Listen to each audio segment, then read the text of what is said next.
A warm good evening to all our viewers who are streaming us. We are live on our Facebook channel, University of Mpumalanga Debate Society, and we are also live on YouTube. You can stream us from YouTube or you can stream us from Facebook. This is our special Mandela Day broadcast, or rather Mandela Day's Eve, and we are doing this in commemoration of Nelson Mandela, who would have been born or would have been turning 97 tomorrow on the 18th of July.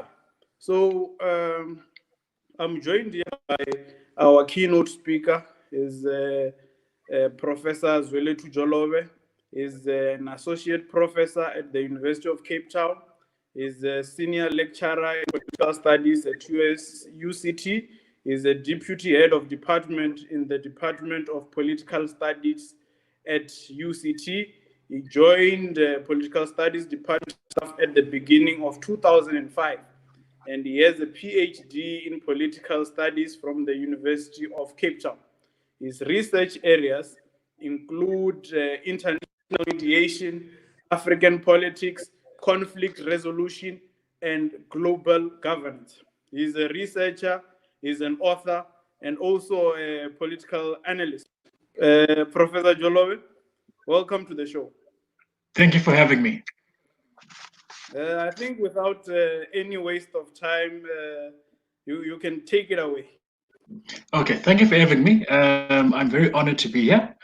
And yeah, good evening to everybody. And thank you for inviting me to the Nelson Mandela Public Lecture. Before I proceed, I think that I'd like to send my condolences to the Mandela family. I think that many of us have very fond memories of Zinzi Mandela as an elder and as an activist as well. And I think that the family is with us in our thoughts. Now, I appreciate that you reaching out to me to discuss a very important topic. It is always important that we take time to reflect on historical events and learn lessons from them. And this way, we are able to gauge how far we have come from reaching our objectives and how many more mountains we have to climb. My brief today is to provide a critical reflection based on the arguments I had raised elsewhere on South Africa's negotiation process to ending apartheid. There are some very interesting questions and points that this debate society has put to me. Why was the ANC considered an important opposition to apartheid over the PAC and others?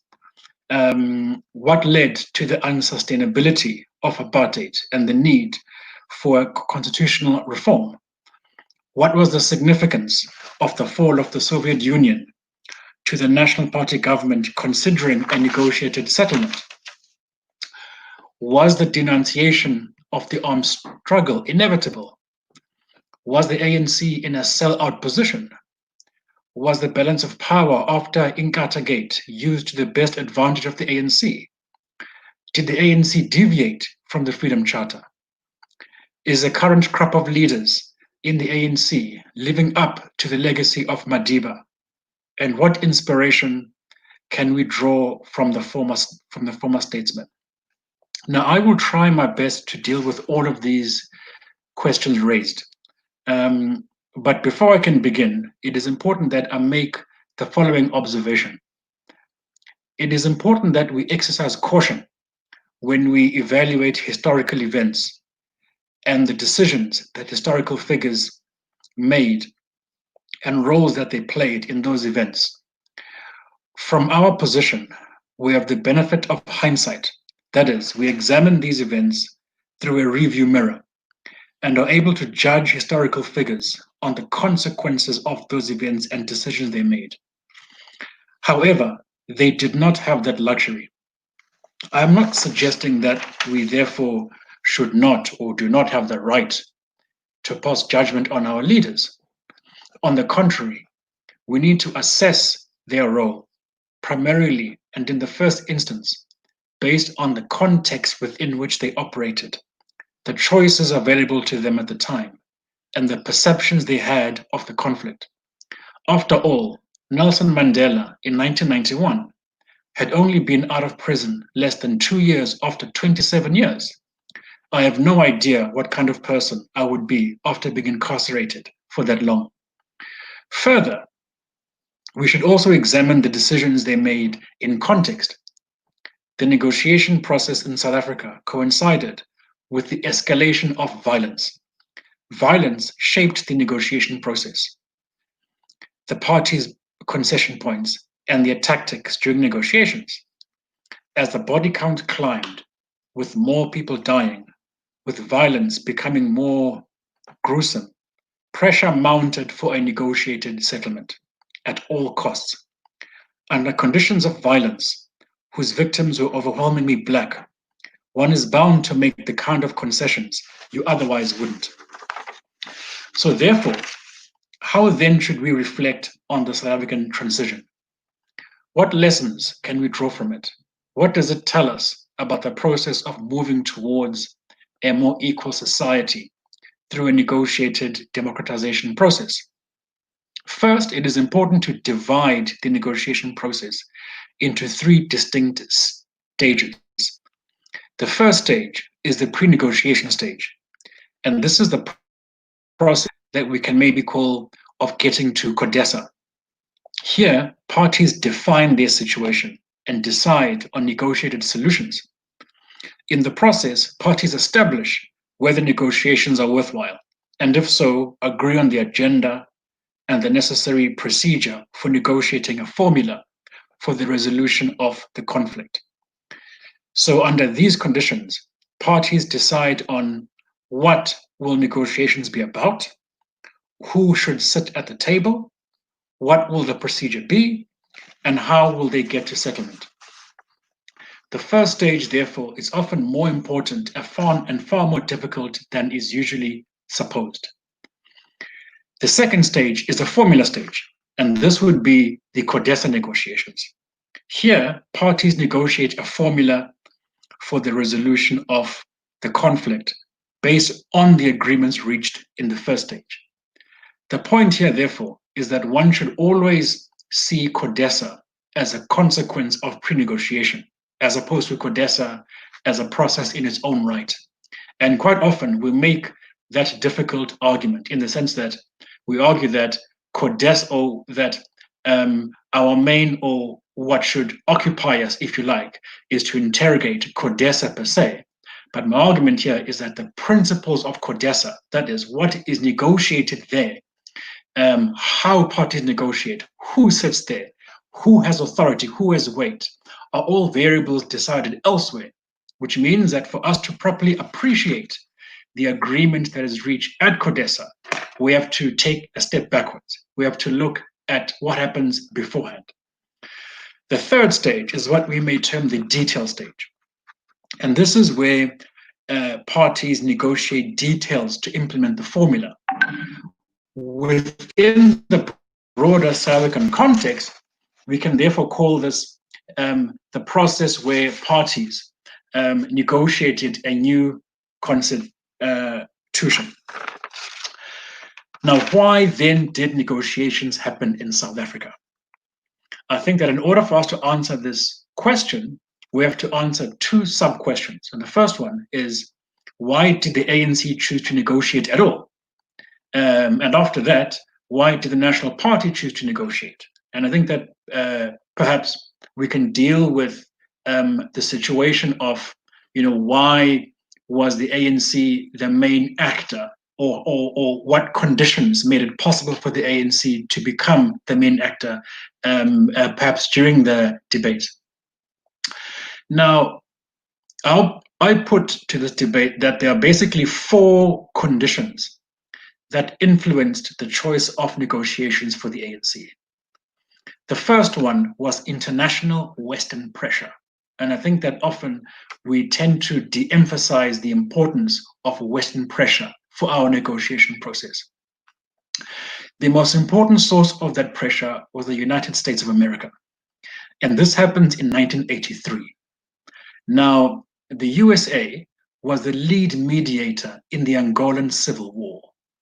And the importance of this is that most, if not all, of Umkhonto we Sizwe camps were in Angola, which meant that any path or any variable that influenced the trajectory of that conflict would have a huge bearing on the ANC's ability to wage the armed struggle. And in this case, as part of the USA's conflict resolution policy in Southern Africa, the USA favored a negotiated end to apartheid and sought to legitimize the ANC in that process. Why did it do that? A few reasons. The first one is that the USA's vision for how it sought to mediate and resolve the Angolan Civil War was based on three objectives. The first one was to end, obviously, the Angolan Civil War, and in doing so, to ensure that all foreign troops, in particular the Cubans, leave Angola. Secondly, to usher in independence for Namibia. And thirdly, to end apartheid through negotiations. Right. This, however, was not done for altruistic reasons. It wasn't done for moral considerations or to be a helping hand, a friend. It was done for purely geostrategic reasons as part of the end of the Cold War, which means that it sought to project itself as a peacemaker in relation to the Soviet Union in the region, and in so doing so, to reshape peace in Southern Africa in accordance with its own interests, right? And this obviously was part of the Cold War game that the Soviets and the US played, whether it's Southeast Asia, Latin America, and this was maybe the Southern African chapter of that. The second condition that influenced the ANC was to do with the condition or the views of the countries that would be called the frontline states, which was Mozambique, Tanzania, Zimbabwe, Zambia, and Angola. And these were the ANC's most important allies. All of these countries favored a negotiated end to apartheid. And why? It was simply war fatigue. Southern Africa had seen enough conflict, enough civil war, enough bloodshed, and that was enough. For the case of Zimbabwe, Zimbabwe had just achieved independence through a long and bloody civil war. They had no interest in another war on its southern border. For Mozambique, Mozambique too was going through a civil war that put a huge toll on its population. At that time also, Mozambique, together with Angola, had the world's highest concentration of landmines. They had no interest in apartheid ending through a war. Similarly, with Tanzania and Zambia, both these countries had assisted Zimbabwe to the negotiating table. They had no interest in now turning their backs on their preferred move, which was to see a peaceful resolution of conflict, which means, therefore, that amongst the main regional players who were allied to the ANC, their main interest was not resolving the apartheid war through armed war. Right? And this was crucial for the ANC because they were dependent on the frontline states, both for their political interests, in the sense that the ANC had officers, plus for the case of Angola and then Mozambique, Umkhonto we Sizwe had personnel in those countries. The third condition was to do with the views of Oliver Tambo, who was then the ANC's president. And Oliver Tambo, for many, many years, had always preferred the diplomatic option against the armed option. Tambo was genuinely a non-violent activist. And in this context, he was able to propose a way out in which armed struggle could be gradually phased out. According to Tambo, armed struggle was not an end in itself, but rather armed struggle and the pursuance of a negotiated settlement could be reinforcing in a way in which you use armed struggle to get parties to the table. And the fourth condition was that at this crucial moment in the 1980s, the ANC had already begun talking with non-ANC supporting bodies, and it had found that this had paid greater dividend than armed struggle, meaning that these conversations were able to place the ANC as a major and a legitimate actor in South Africa, both domestically and both internationally, in a way that made the ANC part of the solution to the problem. Right.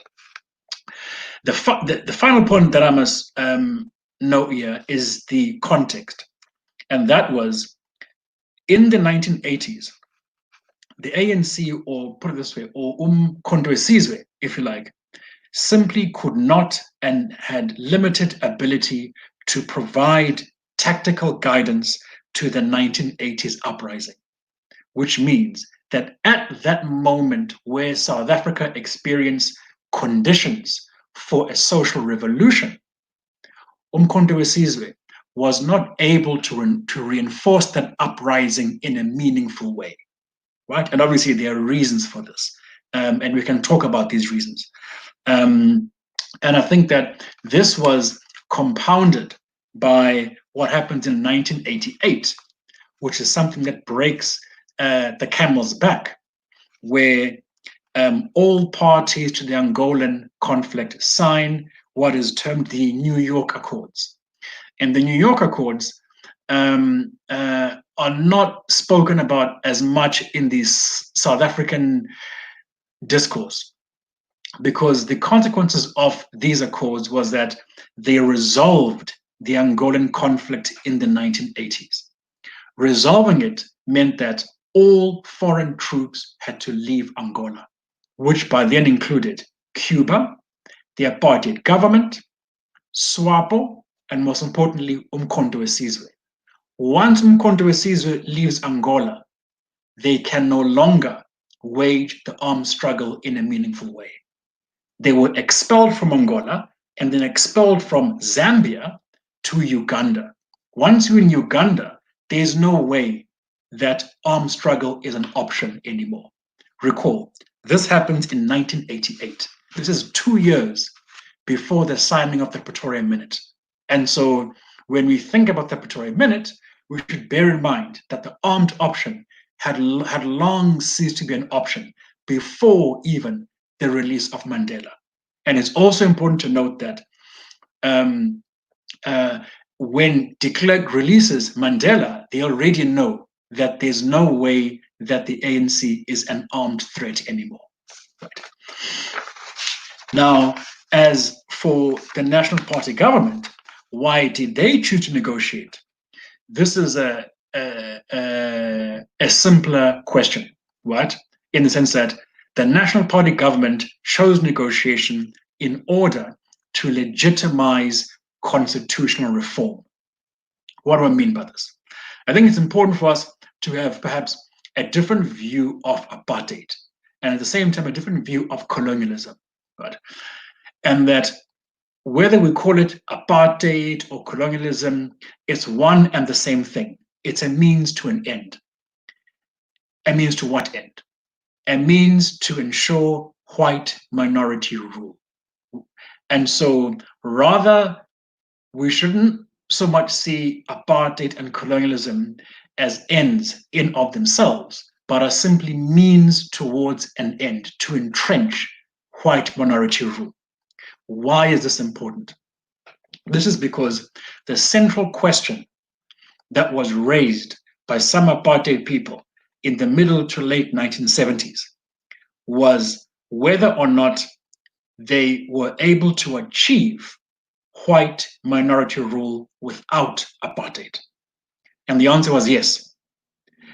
And if you're able to achieve white minority rule without apartheid, then you don't need it anymore. A very good speech made by Botha it must have been about the late 1970s or so, where he says something like, the Afrikaner by then drove BMWs, they were middle class, etc. They don't need these things. And the point here is that democracy, therefore, for them was not a threat, because you can still have a democracy with all its legal mechanisms and entrench white minority rule. And I think that if we are to look at South Africa today, it's clear that you can have the most amazing constitution that guarantees a Bill of Rights, that guarantees all these amazing things. But yet, from a societal perspective, poverty is still racialized and wealth is still racialized. And I think that that is how one should think about the ways in which apartheid rulers at the time perceived negotiations. That is, was the ANC really a threat to the interests?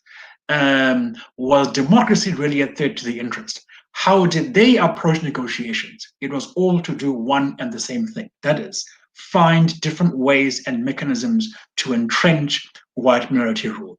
And obviously, the context, obviously, is one where you all really had, pardon me, you all really had broader questions around the moral acceptability of apartheid, is especially brought forward by things like the Soweto uprising and all those things.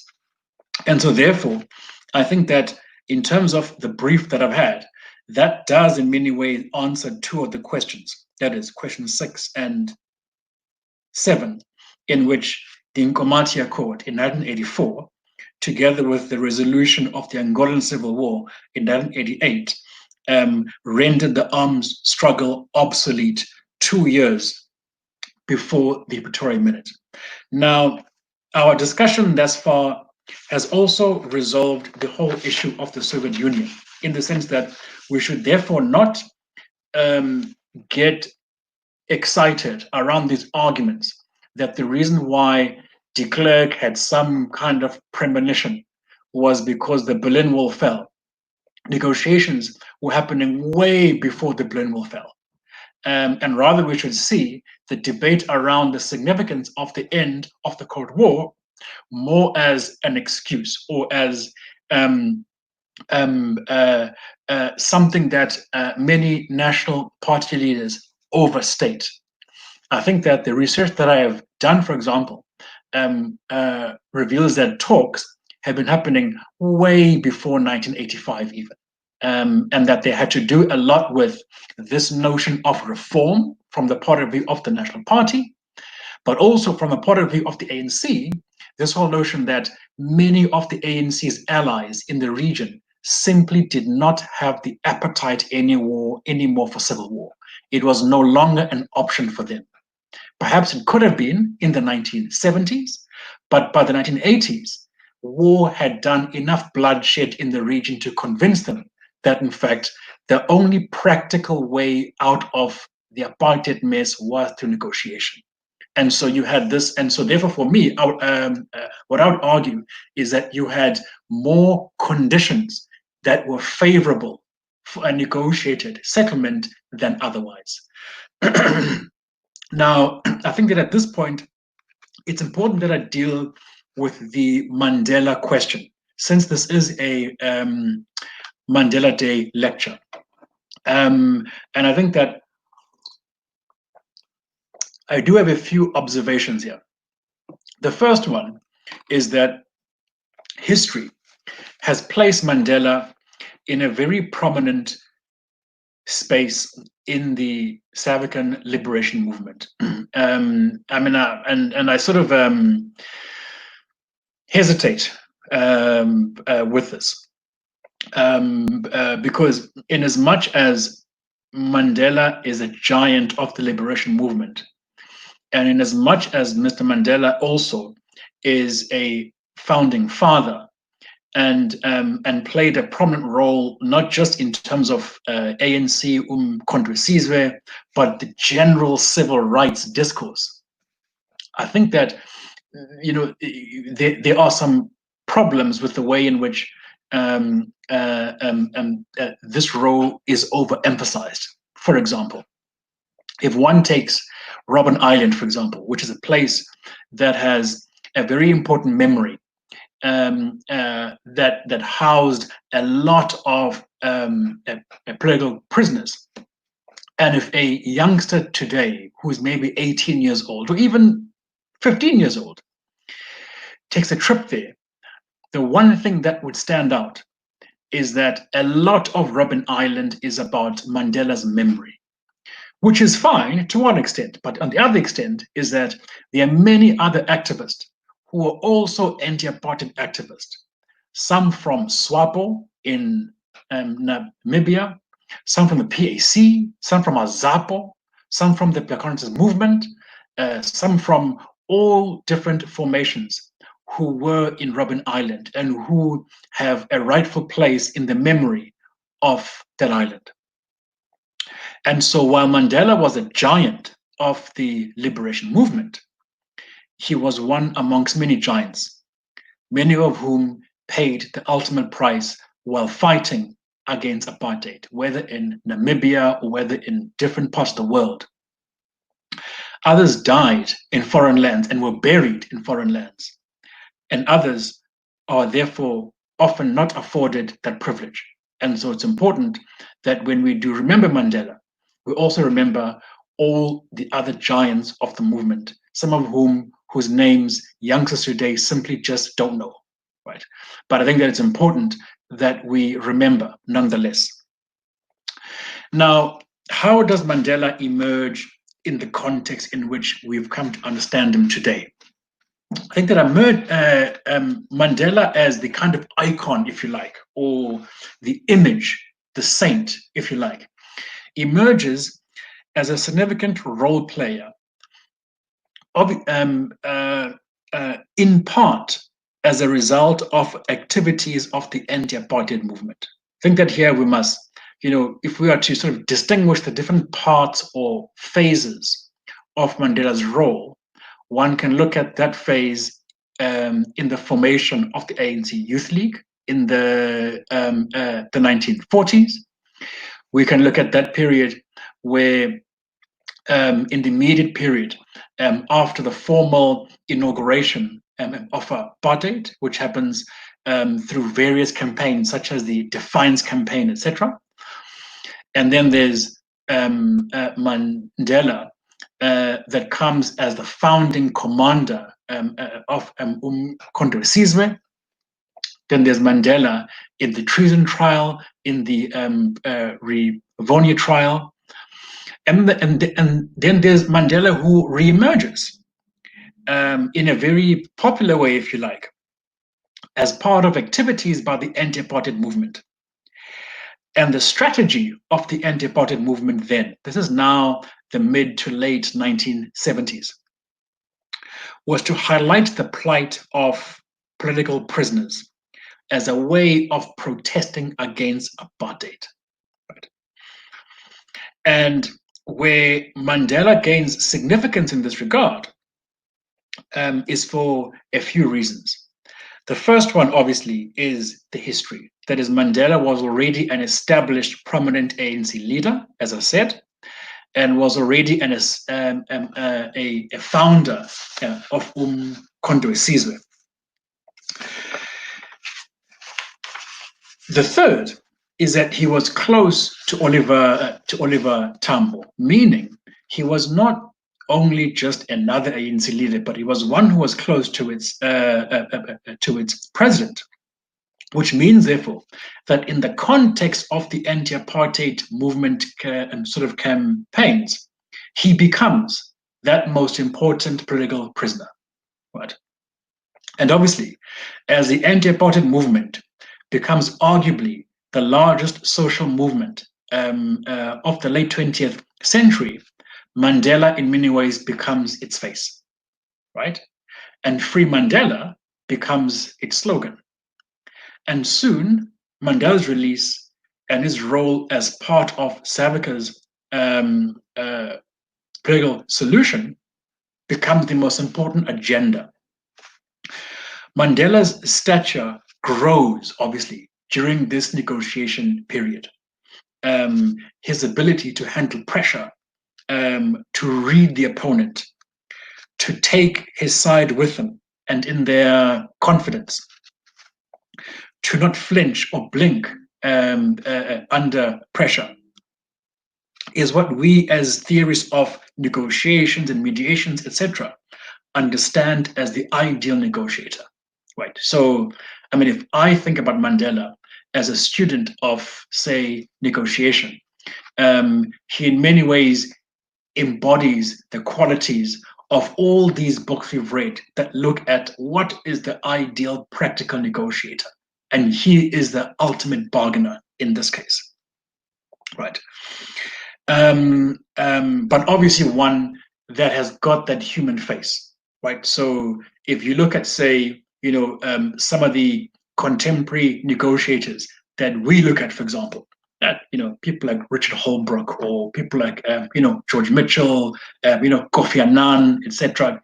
All of them are strategists, shrewd. They know how to move things together. Mandela had that in combination with just being, grandeur, etc., which makes him, I think, that in many ways one notch above the rest. Did the ANC deviate from the Freedom Charter during the negotiations? I think this is one of the questions that I obviously chose to look at because it sort of hits hard at how we should evaluate the negotiation process. I would argue that all negotiations involve compromise. The question is making a distinction between your bottom line, that is, what is a non-negotiable, and your non-negotiables. And often people who make the argument that the ANC deviated from its goals or somehow sold out, etc., have never really asked the question, which was, what was the ANC's bottom line when it entered negotiations? Did it put its bottom line as a negotiable? And I think that for me, if we were to answer that question in the affirmative, then the answer is yes, the party sold out. However, if we are to really take a close look at what the ANC's non-negotiable were, the answer is very different. For the ANC, their bottom line for getting into negotiations was contained in a document that is called Constitutional Guidelines for a Democratic South Africa, which was seen as an extension of the Freedom Charter. The essential factor in the constitutional guidelines was a Bill of Rights that was based on the Freedom Charter. A Bill of Rights that guaranteed freedom, that guaranteed fundamental human rights, irrespective of race, color, sex, or creed. If one evaluates the role or how the ANC negotiated, whether it was during pre-negotiation, diagnostic, the formula phase, the details phase, that always remained a non-negotiable. And so therefore, from their perspective, from how they formulated their strategy and tactics in negotiations, they were consistent, right? The Bill of Rights was a non-negotiable, and the Bill of Rights is with us in our Constitution today.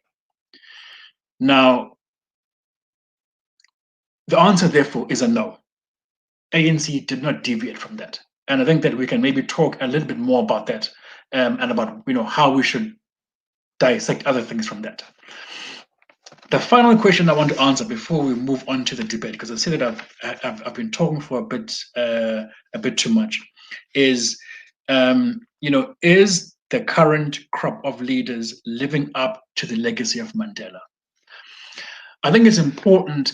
This is a very important question because every instant of the commemoration of old leaders, whether it's Chris Hani, whether it's Albert Luthuli, whether it's Oliver Tambo, whether it's Joe Slovo, Ruth First, Steve Biko, Sobukwe, etc., most orators tend to invoke this argument, right? Meaning, has society lived up to the expectations of these leaders,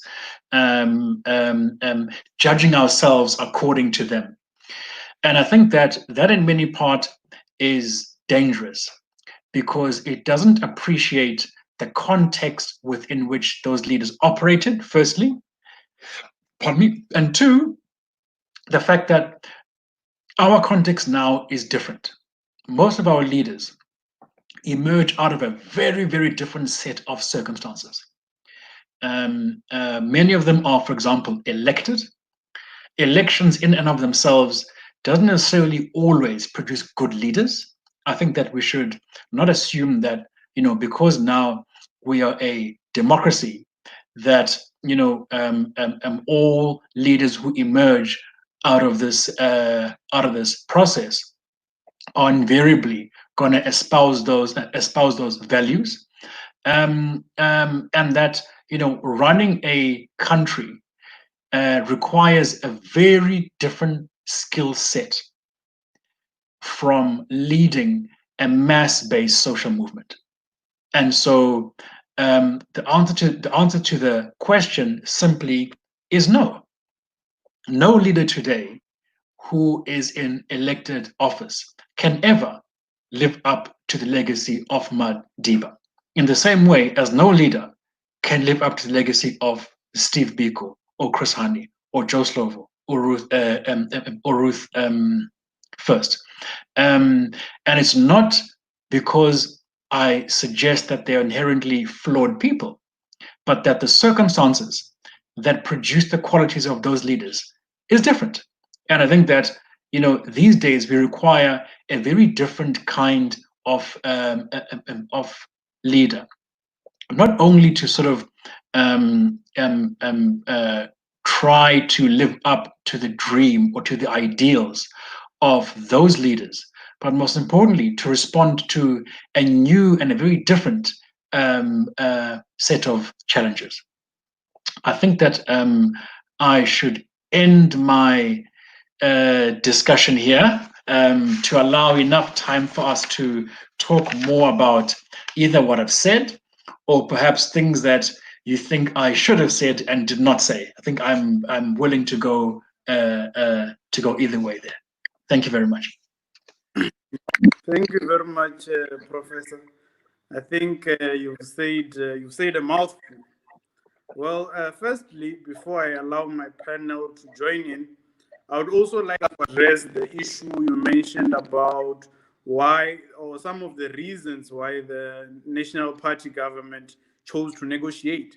You made specific reference to the fact that they knew that even under democracy, they can still maintain white supremacy. So, in that, I would like us to deal with the de Klerk question. Say, do you think that de Klerk's contributions in the struggle or in the end of apartheid, are they overrated? Especially now when we see it's very controversial, this topic of de Klerk, him going on national TV and saying apartheid was not a crime against humanity.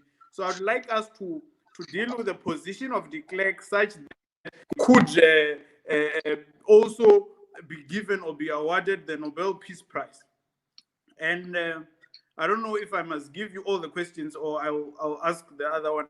But for the sake of time, let me also highlight some of the things you were talking about when you say that it was actually the ANC, it was impossible for the ANC to deviate from the demands of the Freedom Charter or even the Harare Declaration, such that the political at that time there was a controversial question to say what type of political prisoners must be released and things like that. So you mentioned a very important point to say the ANC had to deviate. It had to deviate. So as you say, negotiation calls for compromise. Can you also highlight some of the things that the National Party also deviated from as part of them moving from one position to the other, as you make reference to the mutually hurting stalemate? Should I do it now? No. Okay. Yes. Look, I think The de Klerk question is like this. I mean, conventional wisdom, right? Meaning, if one looks at popular interpretations of the South African transition, right, makes the argument that de Klerk caught everybody by surprise, right? Meaning people were at home having tea, and then all of a sudden the TV goes on, and here's this fellow who says that Mandela must now be released, right? And everybody, jumps up and down and says, "Oh, we didn't know," and whatnot. And I think that that is a distortion of history in many ways, because it is that that kind of narrative makes the argument that de Klerk in many ways was the person who played a crucial role for the beginning of negotiations in South Africa. And that's not true. That's not true at all. In fact, the person who played, put it this way, P.W. Botha, that real vile, fellow, was the person who laid the table, who set the plates, who set the knives and forks, who poured the wine, who, made the salad and everything. And all de Klerk had to do was pour the wine. That's all he had to do. And my point here is this: is that a lot of the work that involved preparing for negotiations happened in the 1980s, and these were very, very difficult times. Some of them were done in secret. Some were more public than others. But essentially, all of them involved the same thing, which was, firstly, everybody agreed that apartheid was obsolete, right? Meaning it simply was unworkable. They reached that position from different vantage points. From the point of the National Party, for them, it was about reforming. They didn't know how to reform up until a point where they said, we actually need the ANC to legitimize reform, right? So in their head, right, whatever would replace apartheid would be some version of reform. From the ANC's point of view, they also were in a tight spot, and they also were forced to negotiate. And so I think that just to deal with the de Klerk matter, maybe, is that de Klerk at the end of the day becomes that leader who emerges as a result of a very peculiar set of circumstances where Botha gets ill and can no longer serve as the president. De Klerk then, and I think it was a gentleman called Pick Botha, if I'm right, contest for the position of the president, and de Klerk wins by the skin of his teeth, right? And this now is that crucial period where negotiations between Mandela and the apartheid government in prison are at an advanced stage. And at the same time, the ANC is at an advanced stage in exile in terms of dealing with all their preconditions for negotiations. And so de Klerk comes at the tail end of things. Now, why de Klerk gets a Nobel Peace Prize, meaning why de Klerk's role becomes significant, comes later. And it comes during that very, very sensitive period between, say, the middle of 1990 and, say, 1993, where what accompanies the unbanning of the ANC, the PAC, and all these other organizations is firstly violence. And a lot of that violence was state-sponsored violence. It came from the top, right? Which meant that both sides began to need each other in order to contain that violence. And there had to be some mechanism that would reward both sides when they're able to contain that violence. And so therefore, de Klerk becomes a variable in that way. The second way, which I think perhaps is more controversial, is that many people perceive de Klerk as the significant for argument's sake, white leader, in which he is able to gain the legitimacy of a white constituent as a go-ahead for negotiations. And so his role, in a way, is not so much the most important one, but it's one that should be understood in the context of a person whom is perceived to contribute to peace, and therefore you must reward that in order to further peace. That's where the Peace Prize comes in. And I think that at the same breath, I think that, whenever people rewrite history, right, under these conditions, he must also equally have that role in order to tell that South African story, where you have two sides that romantically meet together and somehow make things work, and you have the emergence of this rainbow nation. And so I think that, I'm not sure whether I've answered your question in full, but I think that for me is that one must always throw caution to de Klerk, for instance, in that there were many other people in the National Party who were involved in talks with Mandela who are not de Klerk, and that de Klerk comes later. But most importantly, though, and I think the point that I made early on, is that one should always throw caution to what the interests of the National Party were. The interests were not necessarily around, having equal rights for all. There were no moral reasons why they wanted to end apartheid. It was purely a pragmatic way to say we can survive as a white minority in a liberal constitutional democracy with a Bill of Rights. I think with your second question regarding how did the National Party deviate?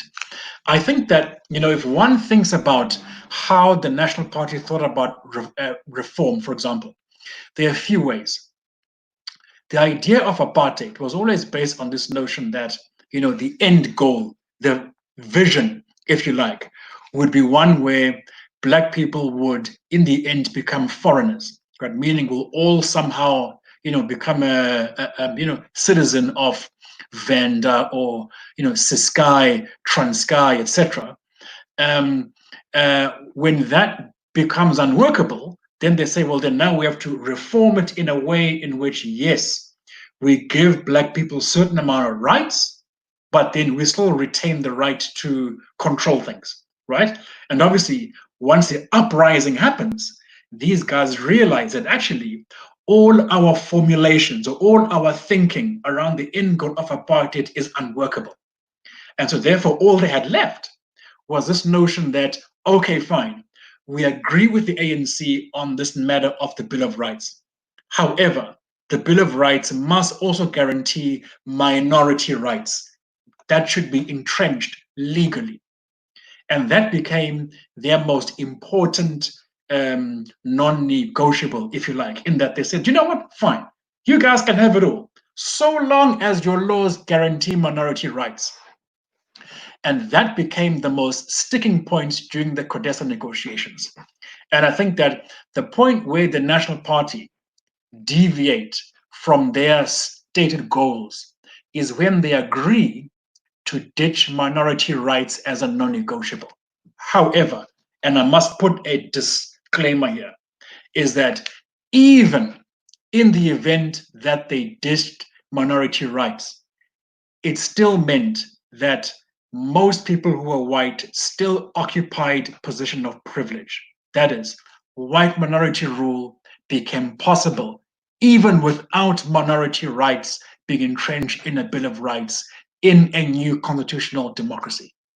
And so, in a way, if one reflects on, National Party negotiation, tactics and all these things, it could be that they always knew that this notion of minority rights wouldn't fly anyway, but you keep it there. You make it this thing that people argue about and bargain about as a way to get maximum pressure and maximum capital from the other side. to the point whereby, once all things are in place, and by this I mean now you've got the sunset clauses that say that all these civil servants can be in power positions indefinitely. You've got private property clauses that say that you can keep all your money, etc. You got all these things in place. Then you say, okay, fine. You know what? We don't care about monetary rights anymore. We're willing to have a one person, one vote, full democracy, and so for me, if I were to look back, as I said to you, if we were to reflect through the review mirror and say, well, who really lost out here? Who really gained? Who are the victors here? I think that for me, I would argue that yes, if one is to look at the ANC's non-negotiable and say the Bill of Rights, sure, we got the Bill of Rights, yes. But if we were to look at, well, then what did the other side get? We can say, well, the other side didn't get what they want, but look at us now, right? We are now in what, 2020, July 2020. And I guarantee you, if one is to look at Statistics South Africa and the material conditions of people, it resembles the 1980s. You know what I mean? And you wonder why, well, things have changed legally, right? But they've remained the same in other ways. And so yeah. So I think for me is that the question maybe here we have to ask ourselves is, what are the lessons here, and what can we learn from this idea of democracy, right? And I think that for many of us, we assume that democracy should provide social goods or public goods, and it hasn't, pretty much.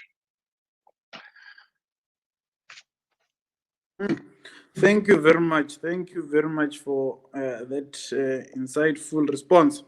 I'm just waiting for my colleagues here, but I think we're having problem with the link. But either ways, I think they will engage, or I'm opening up engagement on the comment section so that we can engage with what the speaker is positing. Well, while we're still on that note, then what do you think about the regulations? Maybe also not excluding things like the transfer of wealth, as the NP government did realize that white supremacy will be maintained.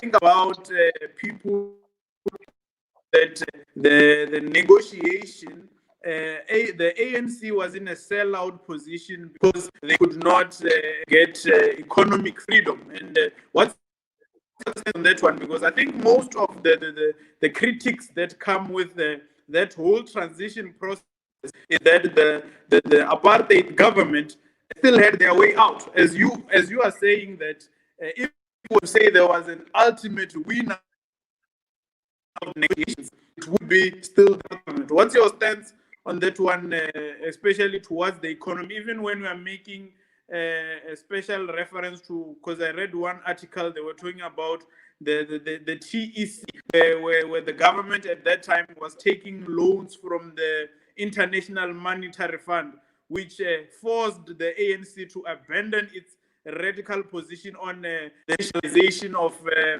banks and all other strategic sectors of the economy. Yeah. Look, I mean, it's back to the whole point that I made is that, if we were to understand, why parties,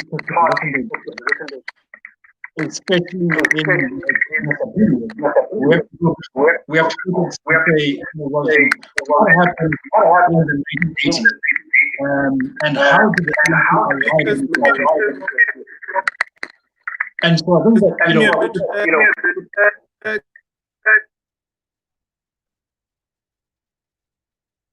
hello, can you hear me? Okay. And so for me, there's a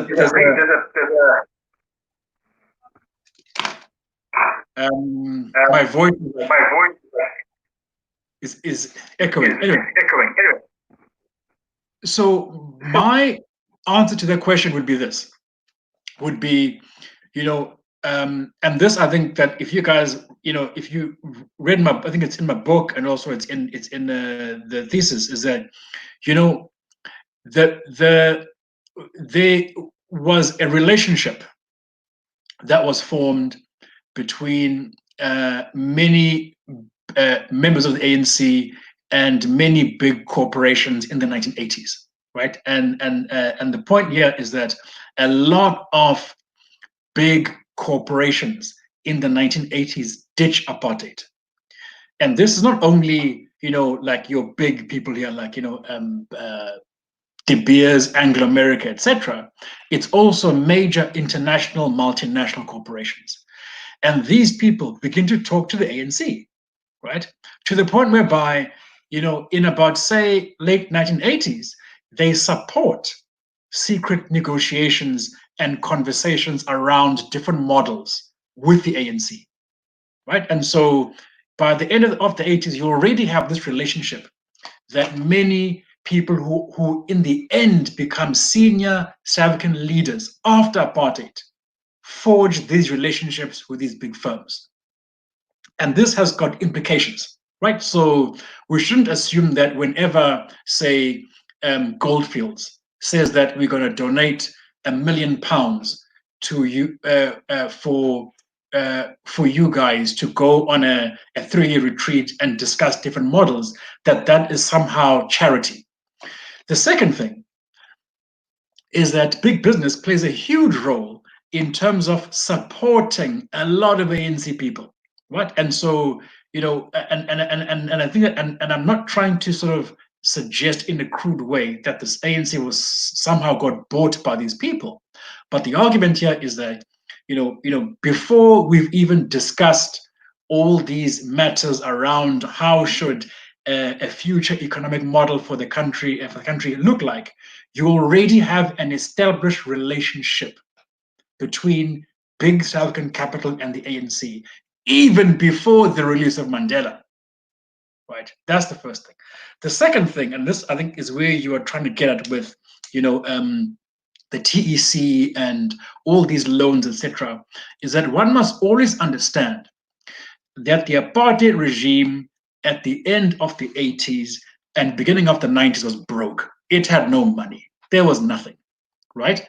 And it having no money coincides with the end of the Cold War, meaning it's the time in the world where all these ideas around socialism are put into doubt, right?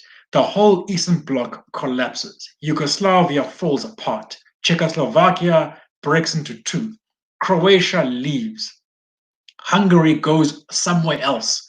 So what had occupied a lot of ANC economic policy thinkers at the time, right, who were trained in these very countries, right, they have a change of heart, right? And what happens here is that, unlike in, say, Latin America, where a lot of leftist political organizations were able to get into mainstream parliamentary politics. So if you look at, say, leaders like Bachelet in Chile, for example, or leaders in Brazil, for example, where you are able to have socialist parties that come to power. In this country, your leftist simply fold. Thabo Mbeki leaves the Communist Party. Tito Mboweni leaves the Communist Party, which meant that what you had in the end is that the people who began to think about different models for post-apartheid South Africa were people who were either trained in the West, meaning they trained in the World Bank and all these places, or you have business people who are called in to write economic policy models on behalf of the ANC. This trend, mind you, continues, right? Meaning, even to this day, whenever we are in some difficulty, we call some Harvard people to come and assist us. And so that dynamic was at play at that time. And my point here is that it meant that negotiations that in the end up in Codesa, that in the end up in writing a new constitution, were not about transfer. They were not about creating a different society per se, but they were simply constitutional negotiations. They were about writing a new constitution. And the way that they worked was that parties would meet at CODESA, write a new constitution, and then the new government that would come under that new constitution would discuss how you transfer wealth. And so, therefore, economic transformation was deferred. It was not a party to negotiations. The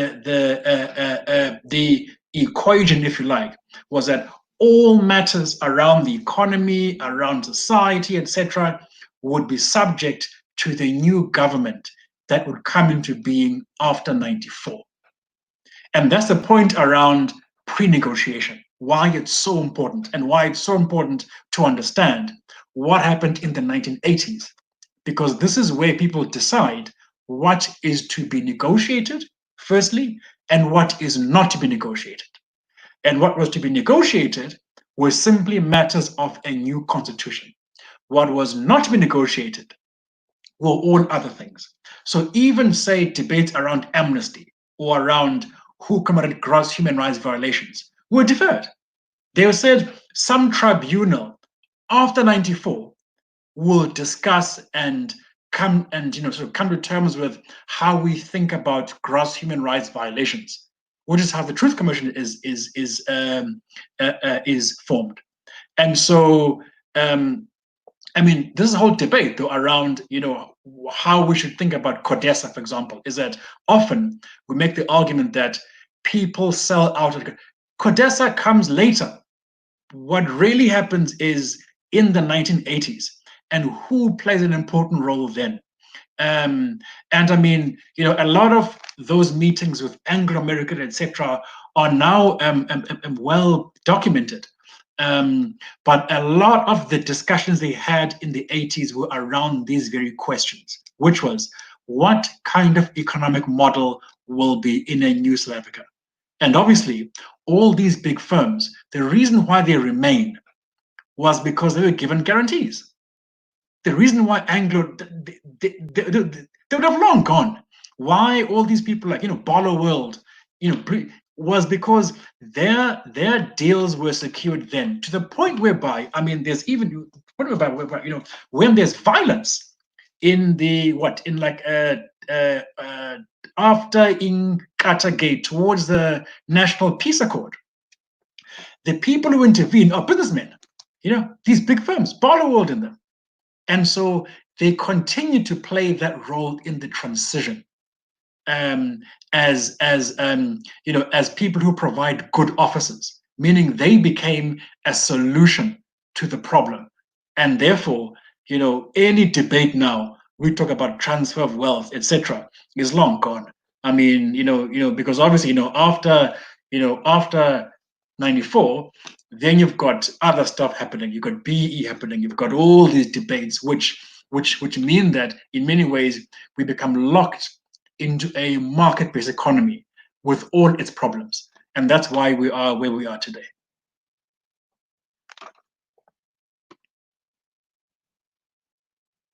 I'm seeing Sharon. Sharon, can you hear me? Are you active?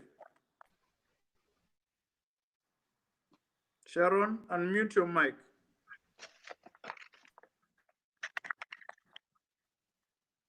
Sharon? Can you hear me? Can you hear us? I think she's muting and unmuting her mic.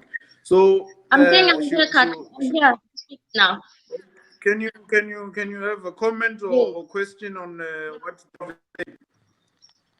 Okay, let me switch off on my camera. Okay. Evening, Prof. Good evening. Patti, how are you? I'm fine. How are you? I have a few things that I noted here whilst you were presenting. Now, the first thing is the question of our leaders living up to the expectations, or are they holding up to the same as the leaders of the apartheid or the leaders that emerged during the apartheid system. Now, Yes. I would like to kind of change the question to say that, are they still having the same principles? Are they still having the same mandate? Are they still having the same objectives, the same aim as those of the leaders of that time? Because when we say that, are they living up to our expectations? We having a question of saying that, do they still remember the Freedom Charter? Do they still remember what was to be achieved, even though it wasn't achieved during those negotiations? But do they remember that those things still hold water and they still need to be negotiated even much further? So that's my first question, to say that the question is that when personally I tackle this question of living up to our expectation, my question now to you is that, do you think personally our leaders still remember the aims, the goals, the points, and what we wanted as a country that was written down on the Freedom Charter, or even in the negotiations? Are they continuing to pursue those objectives and those mandates? Yeah. Thank you. Yeah. Okay. Thank you. Look, I mean, for me, it's a hard one. It's a very hard one for me, because I think that, I'm not sure how old you guys are, but from where I sit, I lived during the I lived during the transition. I lived through the Natal War. It was horrible, horrible stuff. It's not.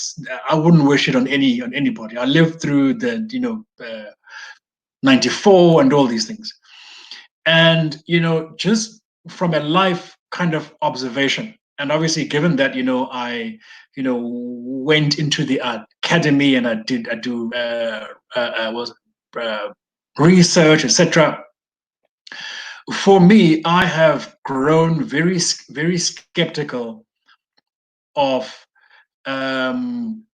political leaders, for different reasons, though. And I think that part of it is going to do with the way that we have approached our democracy, right? In that it has been designed in such a way that one of its most important and negative consequences is that it takes leaders away from the people in very important ways, right? And it creates a lot of gatekeeping through political parties and all these things, in such a way that it becomes impossible for people and leaders to have a genuine and constructive and mutually enforcing relationship. Which means, therefore, that in the context in which one party sort of remains in power for a long time, and is able to reproduce itself all the time without needing to have that strong reinforcing connection with ordinary people, it has not, as a result, changed the lives of the majority of people in important material ways. It has not done that. And for me, the mere fact that it hasn't done that, that is the mere fact that you've got schools, for example, that are dilapidated, that you've got people still live in a township, whereas others who are less black live in very affluent areas. The fact that you have enduring structural inequality in this country, this is not just from a material thing, right? For me, suggests that that no, I don't think that they have lived up to that expectation at all. Do they remember? As in, like, do they know? Yes, of course they know. I think that every year, like the mere fact that it's Mandela Day and that it's commemorated means they know, right? The mere fact that people commemorate, an Albert Luthuli lecture means that they know. The mere fact that all of these leaders are in a constant way reinforced. It means that they know. But that does not translate into transforming the material conditions of people in a significant way. And I think that, and I must admit for me though, as a professor at UCT, for example, you get to see a lot of strange things there in many ways, in which you've got students who are extremely wealthy, as in wealthy by international standards, wealthy, right? Who coexist with students who are at the opposite end. And you think to yourself in many ways that, normally that divide is a racial one, right? And you sort of think to yourself that, that the mere fact that something like this can be possible should in many ways tell us that actually, in as much as, yes, there have been important, changes and important in law and all these things, is that from an economic and a material perspective, I would be dishonest for me if I were to make the claim that these leaders, despite their invoking of Mandela after every election, live up to those expectations. But I think that for me, I think that the point that I raise around, these structural factors is that I don't think that it necessarily has only to do with the ANC per se, but it has to do with the ways in which we've created our democracy. And that part of, why I always stress this notion of what lessons can we learn from CODESA is more to do with what lessons can we learn from how we thought about the system that we live in. Because at the end of the day, is that we can throw as much money at it as we want, but its design is such that there's so much gatekeeping. I mean, the amount of money in this country is extraordinary. It's crazy. The mere fact that it's hoarded is where the real moral problems lie. And I think that a lot of it is going to do with the design of our system, and that it literally inhibits the ability of leaders to be held accountable in that way. And that for me is the issue. So me, I think that, that. Sorry, I couldn't. Sorry to cut you short. I was saying that just to go to my second question before you address it. The question of you spoke of us gaining the Bill of Rights and not Yes. gaining actually what we were supposed to gain. Now, it also comes from the question which says that did the ANC or the people that were negotiating at that time deviate? Now, I was going through the Pretoria minutes, and it shows that they never spoke of the issue of land. Mm-hmm. Does it mean that it wasn't part of the priority in terms of their discussion? Because it's one of the fundamental things in terms of building the new democracy. Because within the Freedom Charter, it says that all land should be shared to those who work on it. Yeah. So it means that it was supposed to be one of the fundamental things that was supposed to be discussed in those such negotiations. Now, in my opinion, I think they did, in a way, deviate or sold us out, because one of the main things that people fought for was land. Yes. But in the discussions that continued, you'd see that the issue of land was left out so many times. So, can you just discuss on that to say that, sure. Do you think it's justifiable to say that the issue of land was not discussed because they thought that it would be discussed a bit later? Okay, I think that how that plays out, though, is a point that I made in my initial presentation, right? In which, you must remember this now, is that, yes, you're quite correct. Up until a certain point, the Freedom Charter is the ANC's lodestar. It is the most important document. It is the blueprint by which they view a future South Africa, right? But something happens in the 80s. And what happens is how the ANC begins to think or prepare for negotiations. And every organization, liberation movement in the world, whether it's in Zimbabwe, Mozambique, Algeria, Angola, etc., will begin to think and say, how should we go about negotiations? And how you go about negotiations in part means, okay, fine, what are our non-negotiables and what are our negotiables?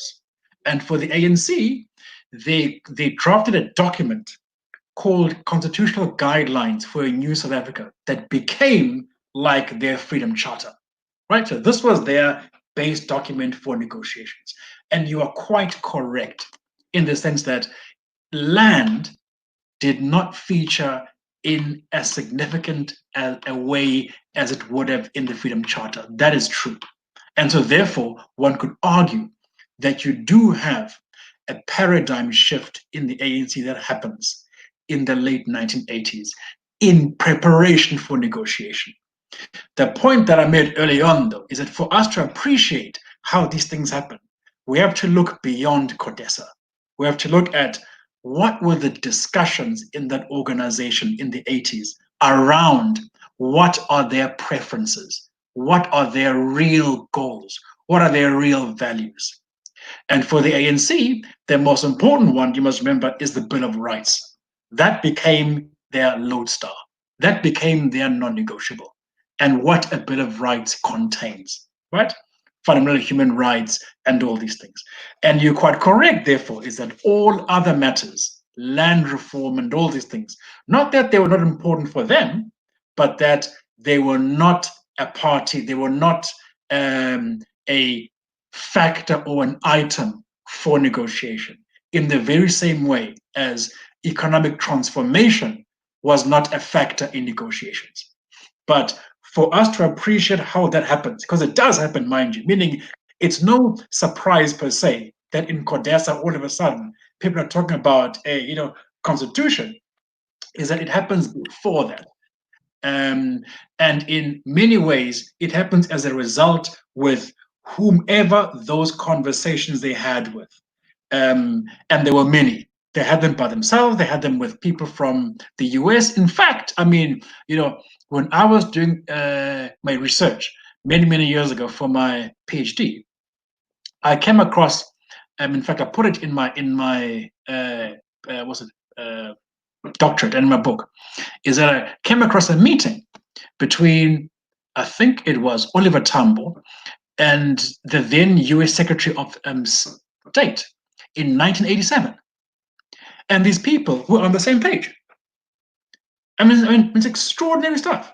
And so I think that what we have to appreciate here is that a paradigm shift in the ANC does happen, and it's significant.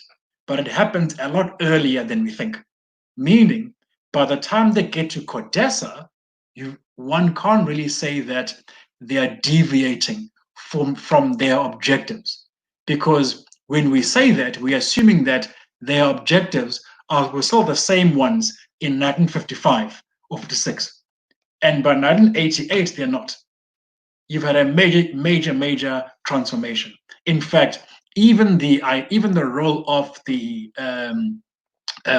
Communist Party by then is on the decline. Even the armed struggle is on the decline. And the point that I was raising with that too was to say, actually, many people say that Pretoria Minute was a sellout.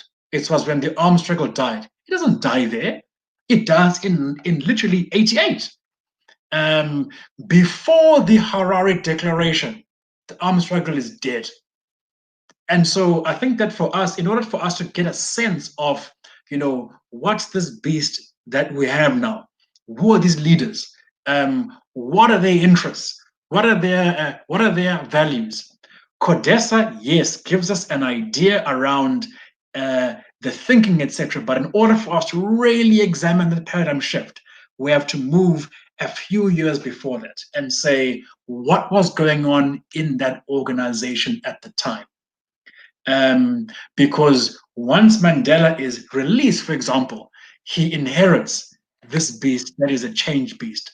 Oliver Tambo by then has had a stroke. Chris Hani is being marginalized. He ends up dead a few years later. I mean, Jimmy, you're looking at a changing organization. Where now, in fact, if one thinks of macroeconomic policy making in South Africa after 20 years, a lot of it, and by a lot, I mean about 95% of it, involves people from the USA as experts, people from the World Bank, people from Harvard University for the last 20 years. And that is not just some accident. It ties into what I was saying around how the region as a whole began to transform itself. And obviously, one can't forget to mention the Zimbabwean case, where the moment, sure, we're not saying that Mugabe is a good guy, but the moment you utter that land reform in Zimbabwe, you did. I mean, they'll drop that economy like nobody's business, and that is the reality that we're in the sense that we are also at the same time part of a certain part of the world that does not view such transformations lightly.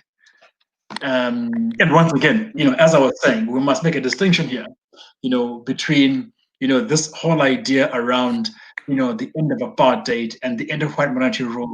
What we've had in this country is the end of apartheid, but we still have a very, very particular type of racial hierarchy that puts certain people on top and others at the bottom. And that is a systemic problem, I think.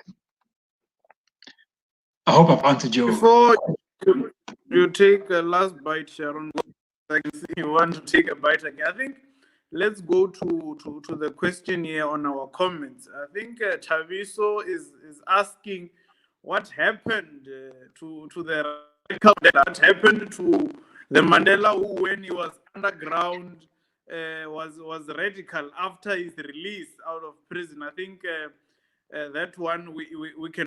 And the other one from Sipo, I'm thinking is asking about the way forward, to say, now that we have this constitution, what's stopping our leaders us from reforming? I mean, South Africa has one of the highest, if not the highest, inequalities in the world.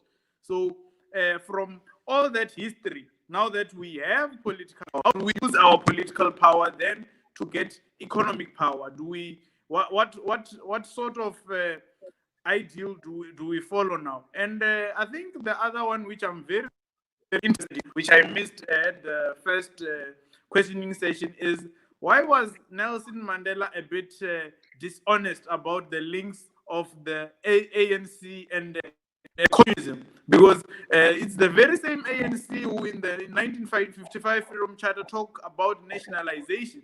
But then when he was venturing into the negotiation, I felt maybe it was a bit dishonest to the links of the ANC to communism. Okay, let me try to deal with these questions one after the other. I think I'll begin with the first question about what happened to the radical Nelson Mandela. I mean, look, I really don't know what kind of person I would be if somebody incarcerates me for 27 years. I have no idea. I mean, if a person takes away, the best years of your life and puts you in a hole for that long, I mean, it's just extraordinary. And I think that at the end of the day, we must accept that Mandela is, human, and that all of us deal with such adversity in our own way. And who knows what his priorities were, family, his children, his grandchildren, etc. And if you come out of prison that old, you'll always invariably become a changed person where, you know, it's not just the kind of public responsibilities you have, but most importantly, you know, you think of your, friends, family, and all these things, because you've missed out on life, basically. And so I think that, you know, for me, you know, that's the answer to the question, I think, can only be revealed in time, I think. You know, meaning as we relook, you know, archive, as we go back in the archive and see things.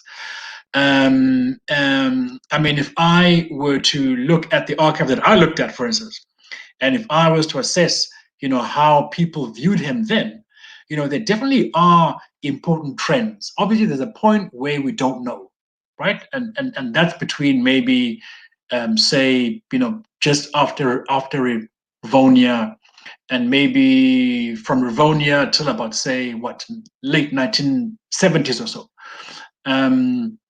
And we know some stuff from his book and from other people's books, right? But Long Walk to Freedom probably is a more authoritative text in that regard. But from what is revealed in the archive that I looked at, in terms of, you know, how did your prisoners view him, is that they still thought that he was a defined person, without a doubt. This is now 1980, right? He was still a defiant person who played a certain role in jail. And so for me, I would think that, yeah, something happens at the end of that, and that's not clear to me. And so I can't answer that question right now. But however, I think that we must appreciate that, you know, all of us respond to such adversities in different ways, and as we get older, we perhaps calm down, we become more reflective, and all these things. In terms of the way forward, that's a hard question. I mean, I think that for me, you know, we can never separate political power. In fact, let me go back. We must not overestimate political power, right? And I think that a lot of us tend to assume that, you know, it's a black majority government, and we must be very clear that, you know, yes, it's not really like that per se, right? And that power operates in strange ways, and in more ways than we, you know, may suspect. It's not that simple, which means that you can never divorce political power from economic power. You can't do that, right? In the same way as you can't divorce political power from social power. You can't do that. All of them overlap, and they're all kind of interlinked in more important ways, I think. For example, if you look at popular culture in South Africa, right? And now we're looking at, you know, adverts, things, you know, adverts. Go to a mall, watch TV, etc. I guarantee you that the model person, right, in the advert is white. There's no doubt about that. The mannequin, whatever. Then you go to Woolworths, whatnot, right? And they put the clothes on these people, right?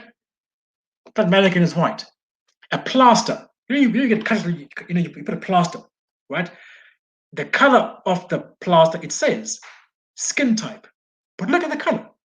It's not black plaster. No. And so those soft things, those small sort of things, you know, tell us that actually, in fact, you know, what is the norm here? What is the mainstream? It's not black, dude. No, it's white.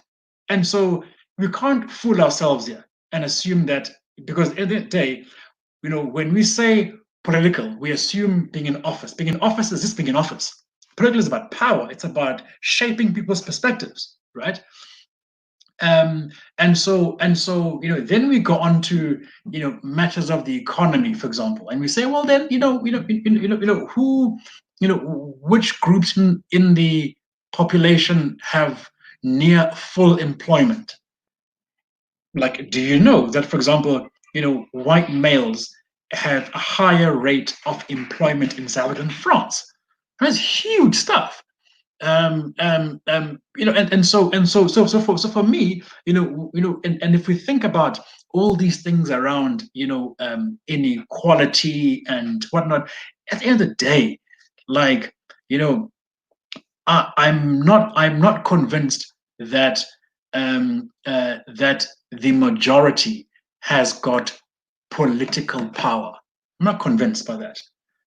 Yes, you have a party that has political power. Yes, that's true. Whether or not that party represents the majority, I'm not sure about that. Because for me, if that party was to represent the majority, then surely the inference would be that its beneficiaries are the majority. And it's not. And so the mere fact that the beneficiaries are not the majority means that it doesn't represent that majority, in my opinion. So no, I don't think so. And in terms of the way forward, I think that for me, I mean, that's a debate we can talk about forever. But I think that there's a lot to be said around how we should think or reconstitute the nature of our democracy. I think that's where the flaw is. And I think that it does link to the first set of questions that were raised before that I mentioned around leaders, in the sense that once we have a system that by design does not or is not conducive for a mutually reinforcing relationship between leaders and people, then you can be a party with all this power that can be, voted in, year out, and not act in a way that materially changes the conditions of the majority of people, which is where we are right now.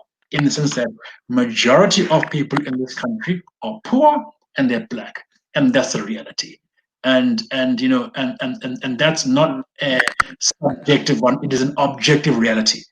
And there's a lot of people who've written about this for the last 30 years who say and rehash the same arguments, and we're still where we are. And so for me, that argument sort of talks to the fact that most people in this country who are black do not have political power. That's you. If you think that we do, then we don't. And we have to think about other ways around that. I think the point about the communism in the SSCP, I think that we have to look at this question in the context of that time. And the issue here is that when the Berlin Wall fell, and this is now the early 1990s, is that there was the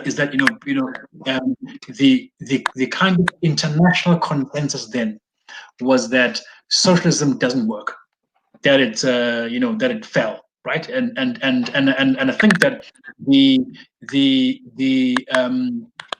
the last straw that broke the camel's back of that version of socialism, which was the Soviet version, was the Yugoslavian war that led to the breakup of that whole place into Kosovo, Serbia, Slovenia, etc., which was like the brutal end to that model of socialism. And the problem here is that the South African Communist Party was a child of that model. So if you look at the history of the SSCP from 1921 and the people who became members of it, and how it evolved, it went to Moscow, etc., is that it was always tied into that Soviet model. And when that model fell apart, nobody wanted to touch it, right? It became like a hot potato. And so many leaders who were also in the ANC, for example, jumped ship. So people like Thabo Mbeki were part of the SSCP. They jumped. Tito Mboweni was part of the SSCP too. He jumped. Pravin Gordhan too. They jumped, etc. And so one should understand people like Mandela's kind of arm's length treatment of them within the context of that time. Obviously, things change as the years go by, but during that period, though, I think that people were calling into question, including those in the ANC, about the future of that model. And many of those communists, mind you, became businessmen afterwards, became disillusioned with it.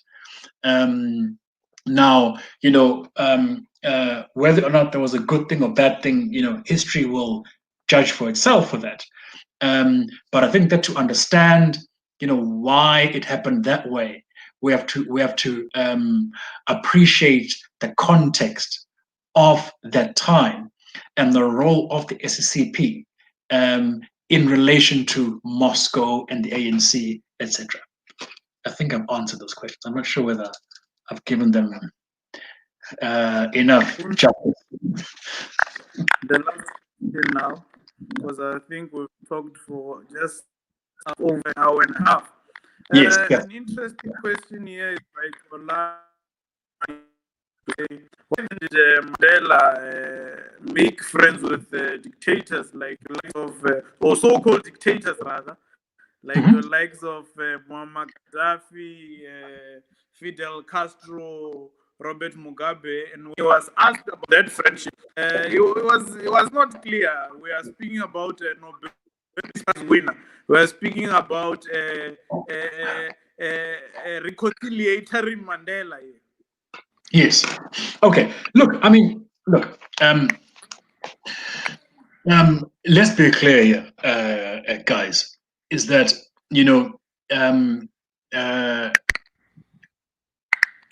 at the end of the day, if one takes leaders like Fidel Castro, Muammar Gaddafi, Robert Mugabe, etc., is that these were people who supported the ANC during the fight against apartheid. And I'm not trying to say that because they did that, they are now absolved, right? Meaning they're now people whom we shouldn't, pass judgment on. But I think that to understand that relationship is very important. Let's take Cuba, for example.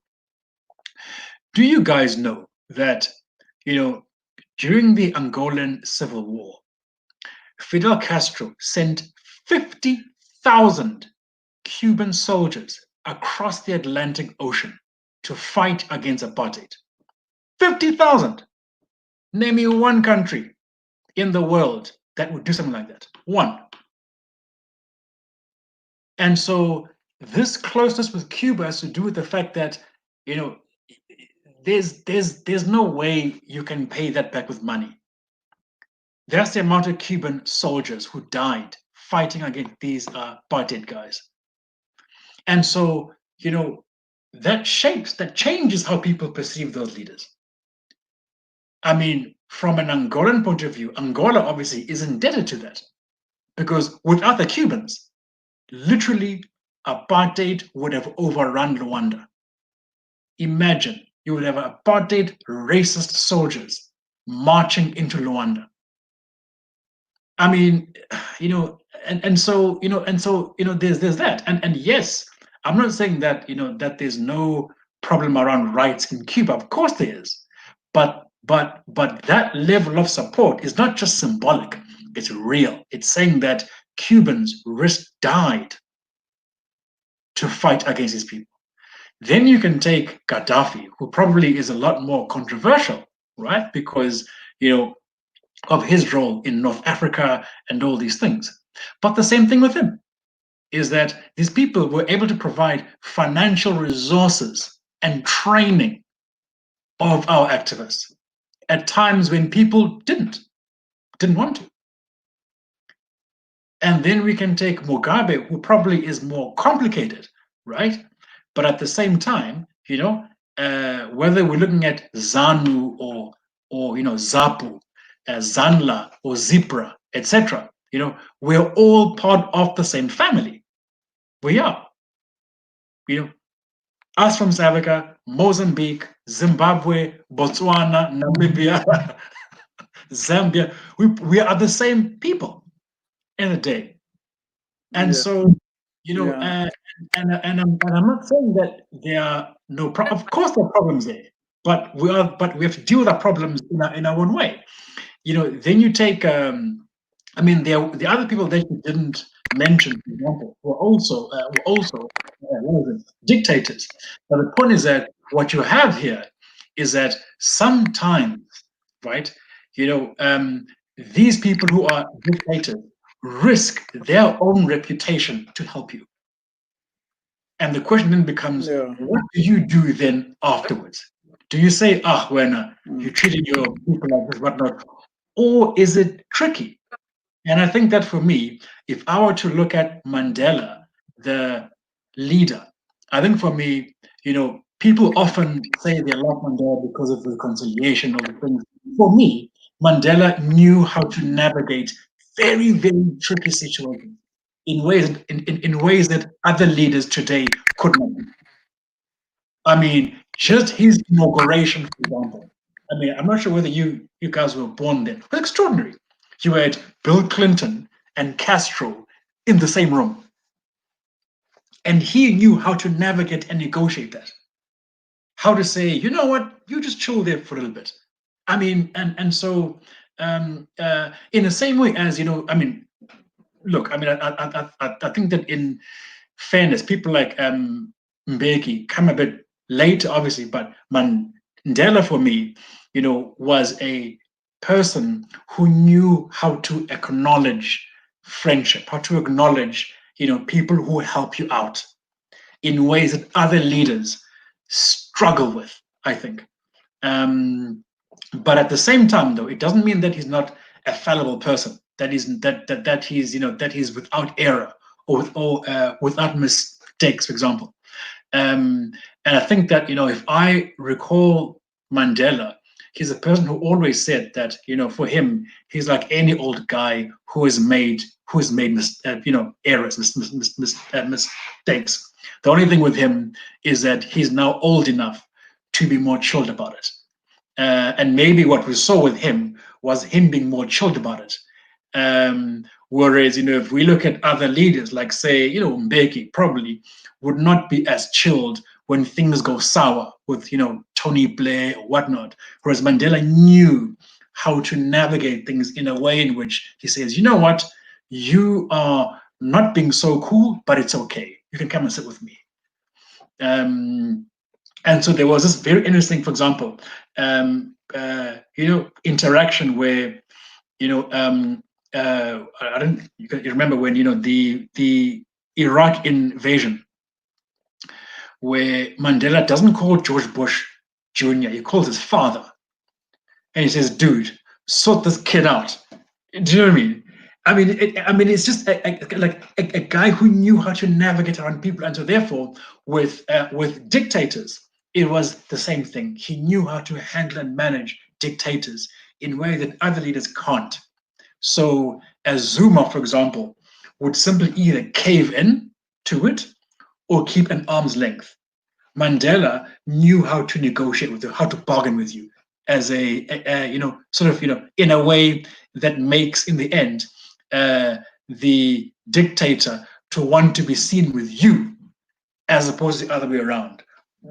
Which always, I think, was a function of some history. And you can see that with Saudi princes and Saudi king, same thing with that.